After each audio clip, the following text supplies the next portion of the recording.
Hello friends, मैं फिर आई हूँ आपके सामने।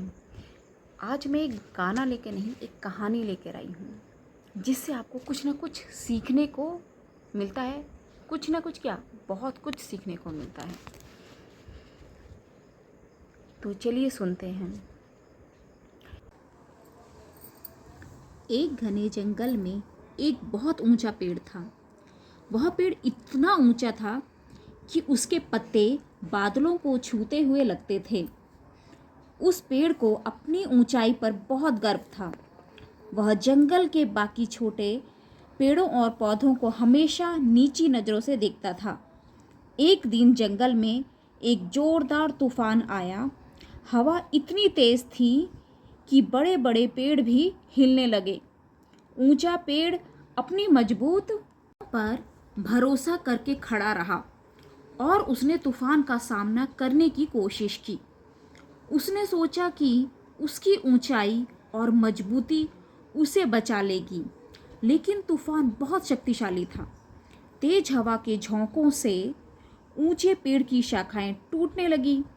अंत में वह अपनी ऊंचाई और अक्कड़ के कारण जड़ से उखड़ गया और ज़मीन पर गिर पड़ा। उसी जंगल में एक छोटा सा बांस का पौधा भी था। जब तूफान आया तो बांस का पौधा झुक गया।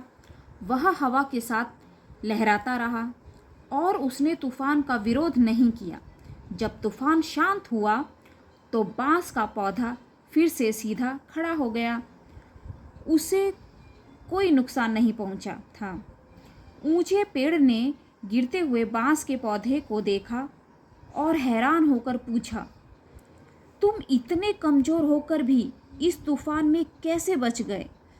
मैं तो अपनी मजबूत और ऊंचाई के बावजूद टूट गया।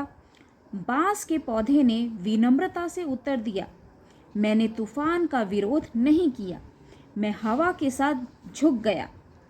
जब तूफान गुजर गया तो मैं फिर से खड़ा हो गया। जो झुकना जानते हैं वे अक्सर टूटते नहीं हैं।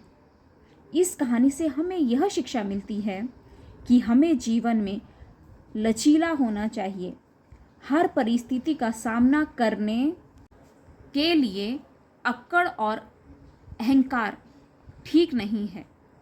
जो लोग समय के साथ बदलना और झुकना जानते हैं वे मुश्किलों से आसानी से निकल जाते हैं और सुरक्षित रहते हैं। इस कहानी से हमें कितना कुछ सीखने को मिला। तो इस कहानी को ज़रूर सुनिएगा और अच्छा लगे तो प्लीज़ कमेंट ज़रूर कीजिएगा। सीखने को मिला कि वो एक इतना मजबूत पौधा था, इतना ऊंचा, और उसकी जड़ें इतनी मजबूत थी, मगर वो क्या कर रहा था? तूफान का सामना कर रहा था। उसको इतना अपने पर घमंड था कि ये हवा तूफान मेरा कुछ नहीं कर सकता। और एक कोमल से बांस के पौधे ने जिस तरफ हवा चल रही थी वो उसी तरफ को झुकता गया। उसने उसका विरोध नहीं किया और उसके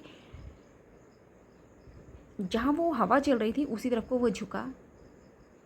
तो इसीलिए हमको अपनी ज़िंदगी में भी इस चीज़ को अपनाना चाहिए।